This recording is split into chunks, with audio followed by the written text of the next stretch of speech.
Hello and welcome to the channel. So we've got an unboxing today for a change, and you can see I've already unpacked the top. So we're going to have a look. This amp has been sent by Kieran, and he wants some mod doing to this. So we're going to have a look at this amp. Now some of you in the States may already have recognised this just from the top. Apparently these amps are quite popular in the States. So let's get it out of the box. So let's see what we've got here. And this amp, you can see the power cable is in there. There we go. So we just need to grab him like so. So this is a Masco model ME-27, and this looks like a tasty piece of kit. These type of amps are right up my street. So we've got a mic 1, mic 2, phono and a tone control on there, pilot light. Now I don't know a lot about this amp, but I bet some of you do. Some of you in the States will, and you'll know a hell of a lot more than I know about them. Right, so we've got this Masco amp out on the bench, you can see here. As I say, I'm sure all you in the States have seen loads of these before. It's quite rare in this country though. This is the first one I've seen. Obviously it's 110 volts. So we're just looking at it. We've got mic 1, mic 2, which is incredibly stiff, so we need to take a look at that. Phono and tone with the on-off switch on the tone control. So we'll look at the back. We're looking at the back. We've got speaker sockets there. Got the impedance selector here, which has just been covered over to save it getting broken in transit. And then we've got mic 1 input, mic 2 input's been blanked off there, and then the phono is connected on, as you can see there on the back. Just hold that up, you can see that there. So there are the inputs on the back.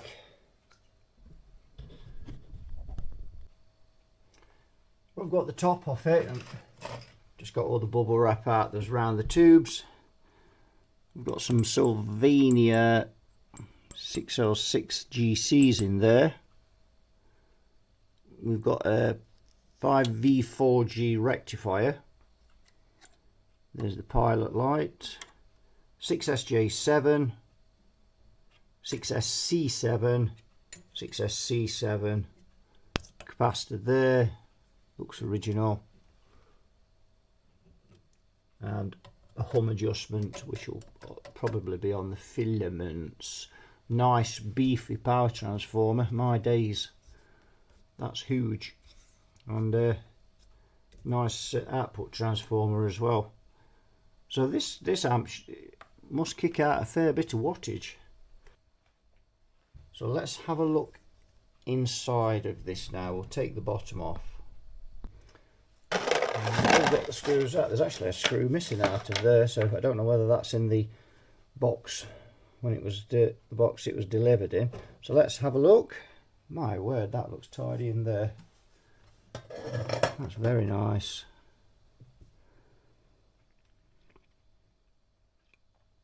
So this amp's had quite a bit of work done to it, and it's been done exceedingly well.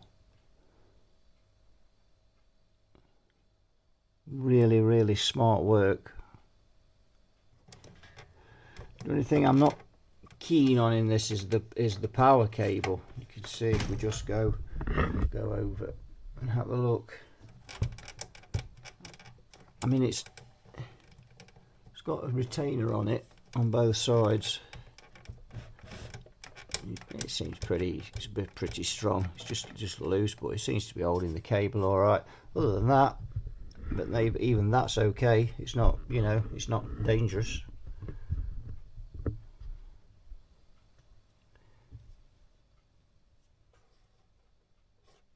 So yep, some very nice work indeed in this amp. More probing on this amp, because I suspected that these tubes are the wrong output tubes, and they are the wrong output tubes, considerably wrong. This amp was made, around 1956.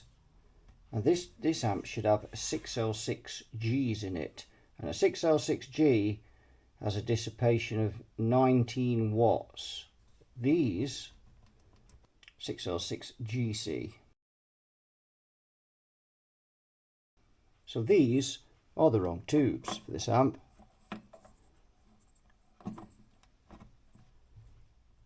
This amp's in to be modded. It's actually not in to be repaired, and as we can see, the work as we looked earlier, the work that's been done on this amp is outstanding. This is a beautiful amp. These really are well made. Absolute class bit of kit. But they are the wrong tubes for this amp. So this amp really needs a set of 6L6 Gs in it. Now it's looking very much like I'm going to have to trace this amp out, because although I can't find a schematic, there's obviously been a lot of work done on this amp here. We've also got a lot of metal oxide resistors in there. Now, as I say, this work is first rate. There's nothing, you know, it really is. Whoever's done this has made a smashing job of it. But what I can't understand is why we've got, I think this amp is wired grid biased, these preamp stages here. This is a 1.6 meg, 5.6 meg. So there's two 5.6 meg resistors here going to ground, and then to this capacitor which goes to the input on there. So that's looking like grid biased to me. We've got metal oxide resistors here, and yet we've got carbon comps dropping resistors here. This amp is cathode biased. I've just found the cathode resistor there, hiding under that wire there. So, and we really need to move that wire as well there, because if we just look, that wire is resting on that cathode resistor, so should that burn up, it will burn through that wire, which is on the tone control, and all sorts of things could be happening there. So we just need to put that up. That's all right. There's no big deal, is it? It's just and the only other thing that I've spotted in this is the old IC capacitors. But having said that, yeah, Fender had a bad batch of those, didn't they? But that doesn't mean to say that they're bad now. Some people really don't like these capacitors. You know, I tend to look at the bigger picture of that, and if this was if these caps were a bad batch, there was a bad batch. They may be absolutely fine now. So they look fine, they look okay. I don't particularly see any reason to change those at all. The original can cap underneath has been disconnected.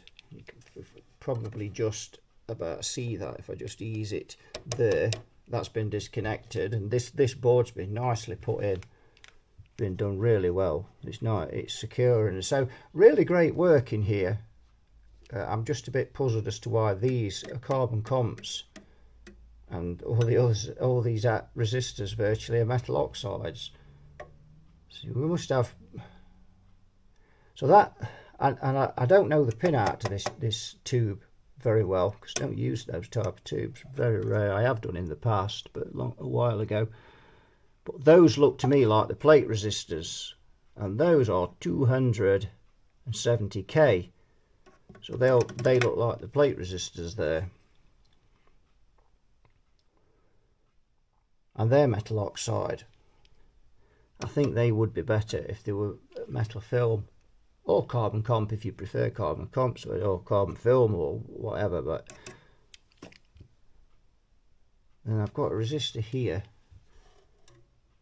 and that's coming from, I'm going to have to trace this amp out properly, because these tubes I'm not 100% familiar with. Need to get the pin outs. That's the hum balance pot that you can see on the top. That's a nice little thing there going on. It looks like a virtual send. Is that going to ground? That wire there? No. Is it? No.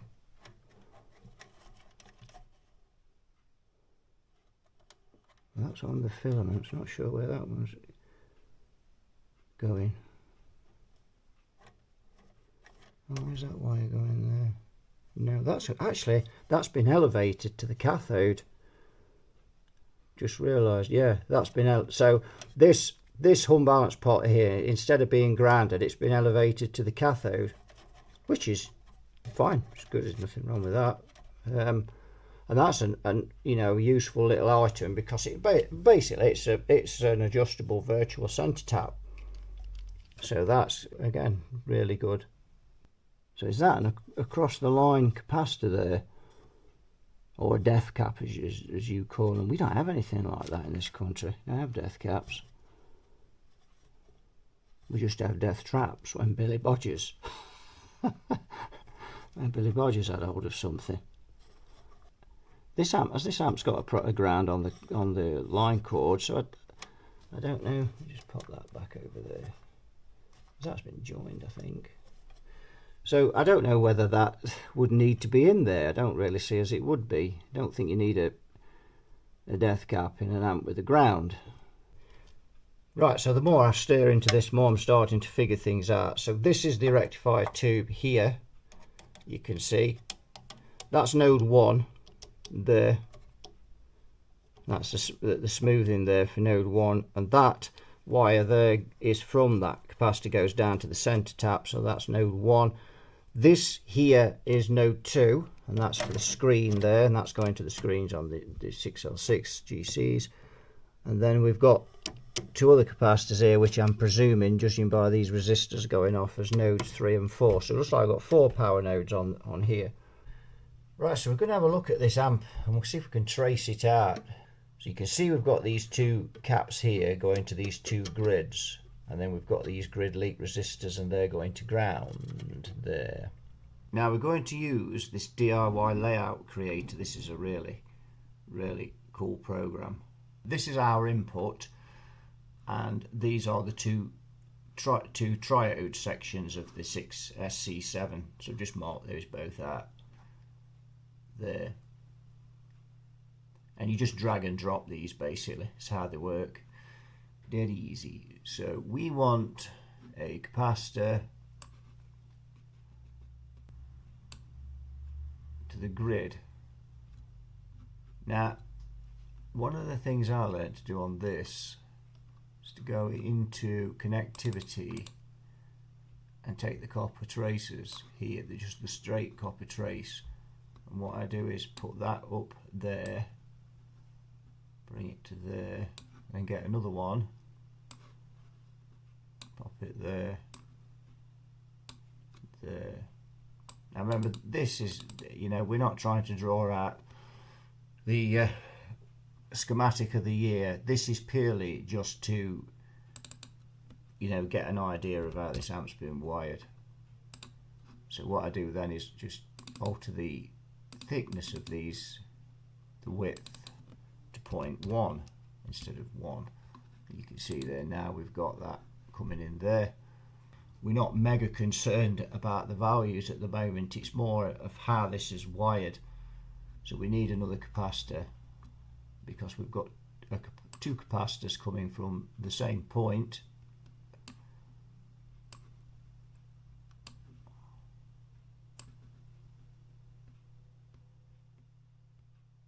There,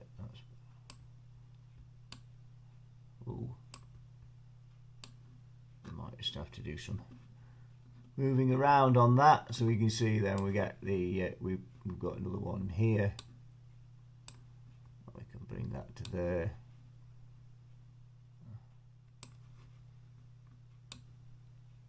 Like so. And we can just bring another one out there. It's not ideal, is it? But it gives us an idea of what we're doing. I'm not wonderful at drawing these out. It's a bit of a skill. My skills at this are menial, but it's better than sketching it out on paper. There we go. So now we've got, you can see there, we've got 2 capacitors coming off this input here. You can even put a dot on that input there to show it's a connection. so which I do sometimes on these schematics. And then also off that grid, off each of those grids, we've got a capacitor to ground. And now we need a resistor, so we take a resistor here. A bit rusty at this actually, I've not used this program for a while, and this mouse is not the best. So it's not my main computer, this is just the one I have at the side of the bench, and it's a bit crappy. So we'll put that, sorry, there. I'll also move it across a little bit. That's it, and don't know if we can expand these or not. No, you can't. So we need a connectivity, copper trace, rather the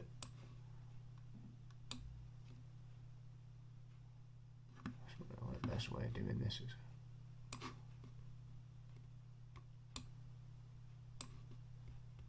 so you got that going on there, and if we take, actually what we'll do is we'll move that down. We've got a bit more space there. We'll make these 0.1. Don't berate me in the comments for this, because I know I'm rubbish at it. We're just, as I say, we're just trying to trace this amp out. And there we've got, whoops, and there we've got ground there. So you can see that there, that resistor's 5.6 meg. This mouse is rubbish. It's just a cheap one. There. And there. And then we just need another ground point there. So that's basically just showing you how that first tube is wired up there. And these values here.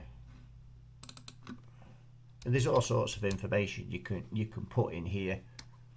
I just use the basics of it, but you can put the wattage of the resistor in and whatever else, power rating of it.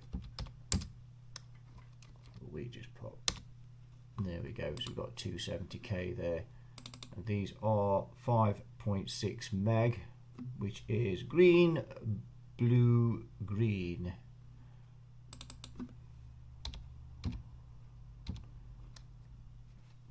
And there. Doesn't help because I've got the camera in front of the screen as well, which is not the easiest. So we get a capacitor again here, pop that on there, and then a capacitor here on this one, going here. Now these both go on to a volume control. So there, that's the plate resistor 270k there, you can see. That's also another plate resistor there. These are the coupling capacitors going up to this connection point here, this little tag strip. And those two wires, the orange and the blue, come along and they go into each of these pots here. So this one, you can see, is for this pot here, and the blue wire is on, sorry, the orange wire is on this one. So these two mic, these, if we look, are the mics 1 and mics 2. Right, so I've done a bit more to this schematic. I put some of the values in that we've got. So if we look at this first side of this triode, we've got 4.7 nanofarad there going in. We've got 5.6 meg grid lead resistor, cathodes tied to ground. We've got 270k plate resistor, 4.7 nanofarad coupling cap going out into the volume pot. We've got 100 nanofarad coming out of here. It actually says 0.1 on the capacitors, but you can't see the decimal point on here very well, so I've done them in nanofarad. So 100 nanofarad, same thing, same deal with the grid lead resistor, and then coming coming out of the plate, we've got a 22 nanofarad coupling cap into the other volume, 270k, as I said again, for the plate resistor. Now coming out of those pots, we've got a couple of 270k mixer resistors, and then we're going into that tube there, which is a Triode, and that's as far as I've got at the minute. Now I say Triode because that is wired as a Triode. That 6SJ7, they've wired it as a Triode, and that's probably to try and keep this amp clean. This amp clearly has been wired to be a very clean amp, and it's one of the things the customer says about it. It's very loud and very clean. Right, so I've got the 6SJ7 up on the computer screen now, and we can see what we did after I did that. Let's move it back so we can see there. I'm looking for the cathode pin actually on there, so I want to see what they've done with the cathode. So pin 5 is the cathode. So let's have a look in here at this pin 5. Little bit of flux on the numbers on the tube socket. So if we hone in to our schematic that we're putting together, so we need a cathode resistor,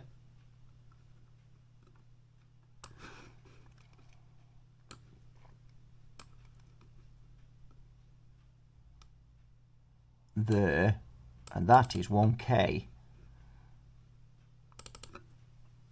So we'll put that in there.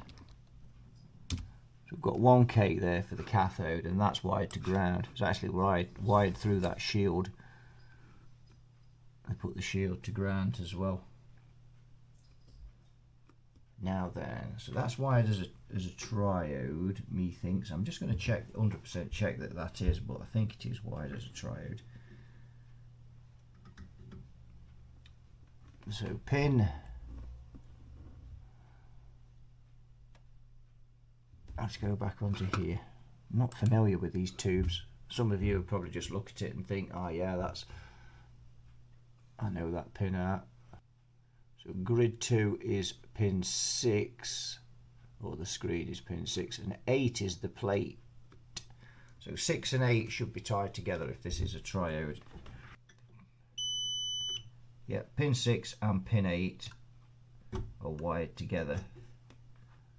So that's just wired as a normal Triode. So let's go back into here. We need to fill in the parts, and then we'll have a look at the valve with the camera, the tube with the camera. There, so we need a capacitor from here, and that's going to be going to the next stage. So we may have to do some shuffling round with these, but yeah, so we've got that there. Got capacitor there coming out. Plate resistor is 47k, cathode resistor is 1k. So that takes the signal into the phase inverter. So I've got this on the scope, and you can see here with what we're looking at is what we're getting out of this clean. It's just beginning to break up there. So it's quite distorted when it is flat out. There's plenty of gain there. Not pretty, but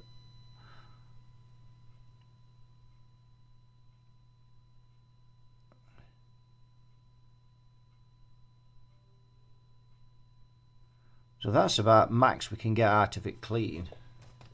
So that is a 54, about 54 peak to peak we're getting out of that. So let's see what we can get out of the other channel. That knob's not on correct. Let's go.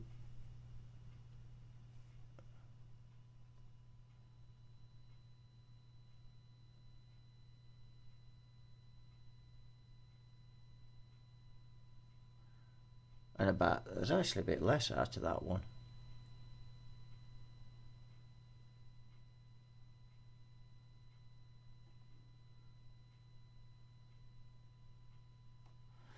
Yeah, so that channel we're getting just slightly less voltage from there, or less volume. Let's do some maths on that and see what this thing's kicking out with these 6L6 GCs. 22.77 watts, which, considering those 6L6s are cathode biased, that's probably about right, really. Obviously, if it was fixed bias, you'd be getting a lot more out of those. But wired cathode biased, that's probably about right. And that's loud. You know, well, that's not much, but by gum, that is, you know, that is loud on, you know, on some very efficient speakers as well. So there's a lot of volume there, as the guy that owns it says. It's very loud. So let's check the bias on it, see what these tubes are biased at. 18.6 watts they're biased at. Right, I've got the phase inverter on the scope now. If we look, you can see there's a little bit of a discrepancy in it. We just go into there and go to invert on. You can see there, not massive, but there's some difference there. They don't quite match up. Right, I've got this Masco on the 4x12, so we're just going to have a listen, and then I'm going to release this video out and just see what people think and get some ideas on what to do with this amp. I have a few ideas of my own, but it'd be just nice if you can involve, you know, all of you lot on this one. And so I'm on this mic 2 channel.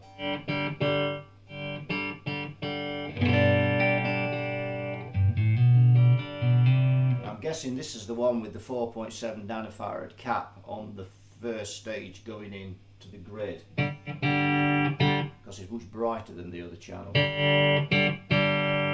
This phono control is just like another tone control, really, a bit more aggressive, much more top on it than the other tone control.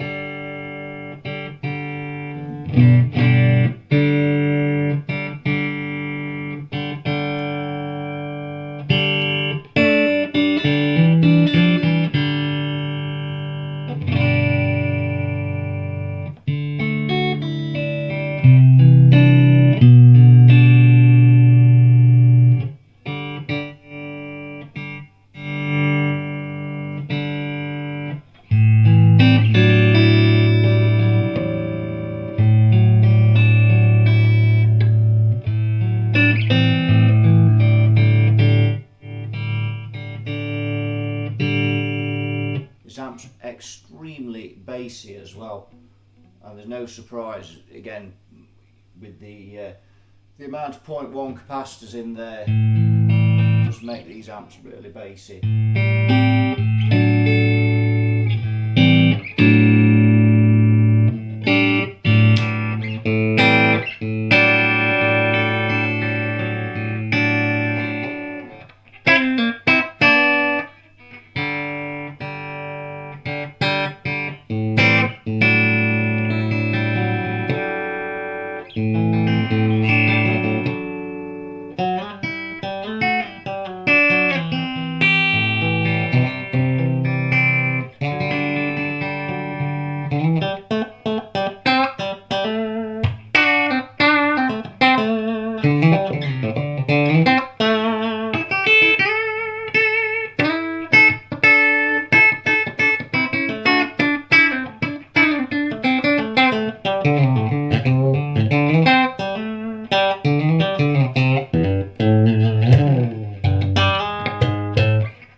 amp is really loud and really clean. Now if we go onto this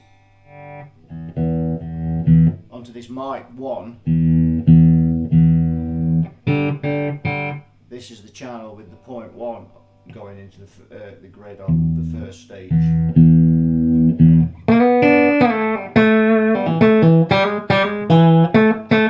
So it's got that bass smack on the notes there.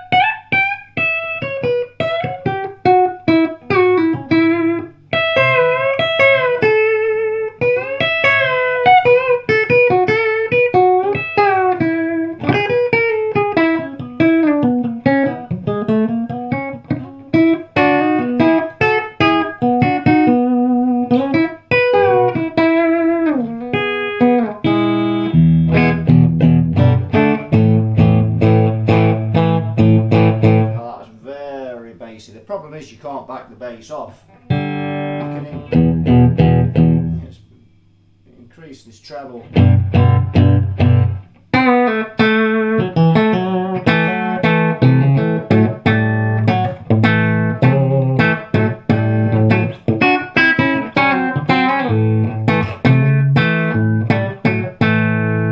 This amp has got some real punch as well. Now if you mix the channels,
see that it's very bassy. There's a lot of bass going on there.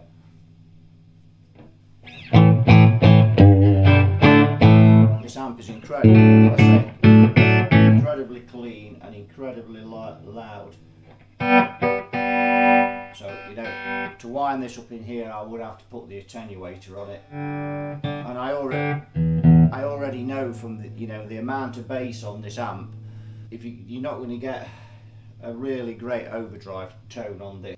So the first stage on this amp, it being grid biased, we're going to have problems getting this amp to break up.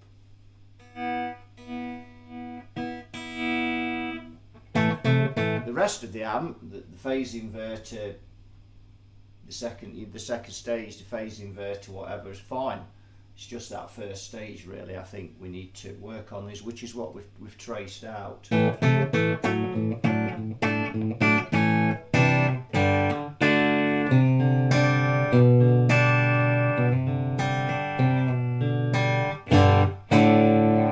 does sound beautiful though.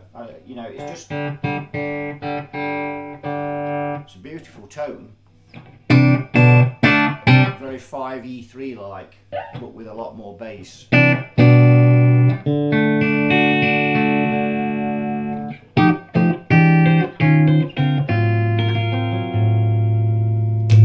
when you put it on the neck pickup, there's just too much bass. So you really find yourself using just the mic 2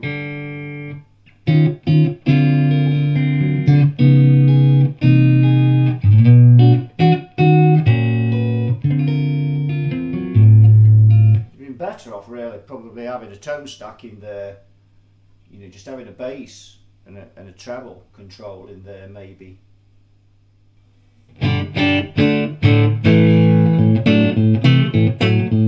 Seems odd that you know, wire one of these up and wire it grid bias for a guitar. You'd wire it the first stage, you know, cathode biased, unless you wanted it to be dead clean. So maybe it's been designed for harmonica.